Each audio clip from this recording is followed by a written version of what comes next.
오늘은 좀 무시무시한 화면들을 준비했습니다. 다름 아닌 도로의 무법자, 보복운전인데요.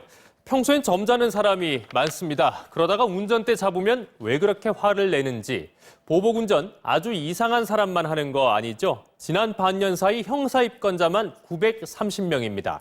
자기보다 강한 사람에게 표출되는 분노 조절 장애란 없다. 이런 사람일수록 경찰차 보이면 얌전해집니다. 그래서 도입된 것 암행 순찰차죠. 이런 보복운전과 경계가 모호한 난폭운전도 지난달부터는 법적으로 처벌이 가능합니다. 보복운전 안 당해본 사람은 모른다. 그 트라우마를 들어봤습니다. 보복운전을 한 3번 정도 당해봤는데 나도 뭐가 잘못됐는지 모르게 당해봤어요. 처음에는 몰랐는데 계속 앞으로 좌우로 해서 S자형으로 따라오더라고요. 저는 직진 코스라서 좀 못 빠지는 상황이에요.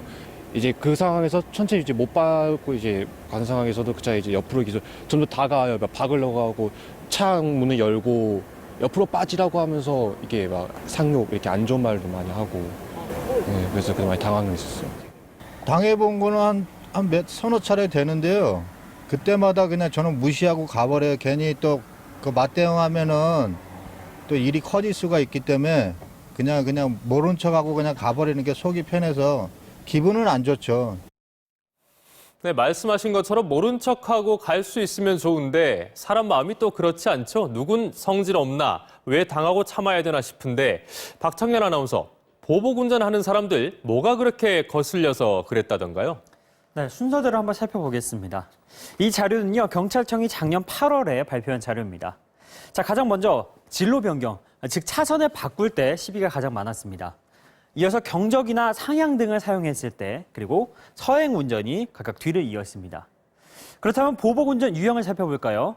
시비 상대 차량의 앞에 가서 고의로 멈추는 고의 급제동, 그리고 차량을 이용해서 이렇게 밀어붙이는 행위, 또 지그재그로 운행하면서 상대 차량의 진로를 방해하는 경우도 많았습니다. 자, 이런 일을 당하면 당하는 사람도 역시 화가 나겠죠. 하지만 맞대응을 했다가는 양쪽 모두 형사처벌 대상이 됩니다. 관련 보도 확인하시죠. 서울 미아동의 왕복 8차선 도로입니다. 오른쪽 차로를 달리던 택시가 끼어들기를 시도하지만 직진하던 승용차가 양보를 하지 않습니다. 몇 초 뒤 다시 나타난 택시. 깜빡이도 켜지 않고 달리다 갑자기 승용차 앞으로 끼어들더니 브레이크를 밟고 멈춰섭니다. 이번엔 택시가 승객을 태우는 사이 승용차가 앞질러가 택시를 막아 세우더니 도로 한복판에서 말다툼을 합니다. 승용차는 가버렸지만 화가 난 택시기사가 손님을 태운 채 3km를 뒤쫓아가면서 경찰에 신고했습니다.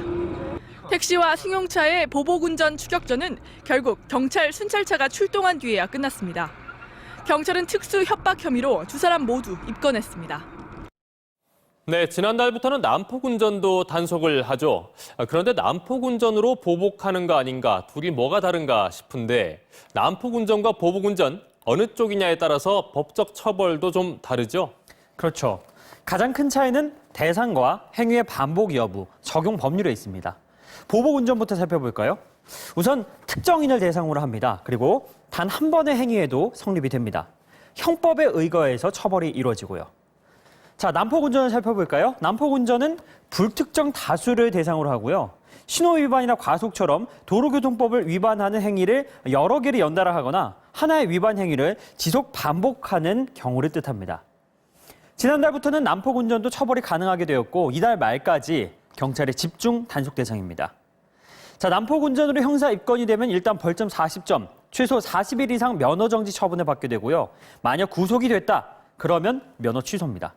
또 1년 이하 징역이나 500만 원 이하 벌금형에 처할 수 있습니다. 물론 운전을 하다 보면 화나는 경우가 있습니다. 하지만 흥분했다가 정신 들면 왜 그랬나 싶지만 그때는 이미 늦고 처벌은 가혹합니다. 이 징역형까지 적시돼 있는데 징역형이 나온다. 이건 어떤 경우인가요? 네, 몇 가지 사례를 준비해봤습니다. 자, 첫 번째 사례부터 보시죠. 자, 뒷차가 상향등을 켰다는 이유로 고의로 급제동을 하고 상대 운전자를 폭행한 가해자. 징역 1년 3개월이 선고됐습니다. 또 앞차가 천천히 가는 것에 격분해서 도로에 술병을 던지고 또 욕설을 한 운전자에게 징역 8개월에 벌금 30만 원이 선고됐습니다. 자, 이러한 행위들은 사고 위험이 높고 다른 운전자들에게도 심각한 위협이 되는 행위이기 때문입니다. 최근에는 운전 중 시비가 붙어 상대 운전자를 차로 들이받은 가해자에게 1심에 이어 2심에서도 살인 미수죄가 적용됐습니다. 이 사건은 관련 보도로 확인해 보시죠. 급정거로 시비를 벌이다 앞차 운전자가 차에서 내립니다. 항의하러 다가오는 운전자를 향해 차량의 속도를 높이더니 그대로 들이받습니다. 피해 남성은 전치 8주의 중상을 입었습니다. 검찰은 보복운전 가해자 이모 씨에 대해 처음으로 살인미수 혐의를 적용해 기소했고 서울고등법원은 1심과 마찬가지로 징역 3년에 집행유예 5년을 선고했습니다. 2심 재판부도 살인미수 혐의를 유죄로 인정한 겁니다. 자칫하면 피해자가 사망할 수도 있다는 사실을 예견하면서도 충돌 직전까지 가속 페달을 밟은 점이 살인의 미필적 고의를 인정하게 된 근거가 되었습니다. 보복운전은 형법상 특수협박 혐의가 적용돼 최고 징역 7년에 처해질 수 있습니다. 이 과정에서 사람을 다치게 한다면 징역 10년까지 선고받을 수 있습니다. 요즘은 지켜보는 눈, 사람 눈이 아니라 곳곳에 CCTV, 블랙박스 많이 있죠.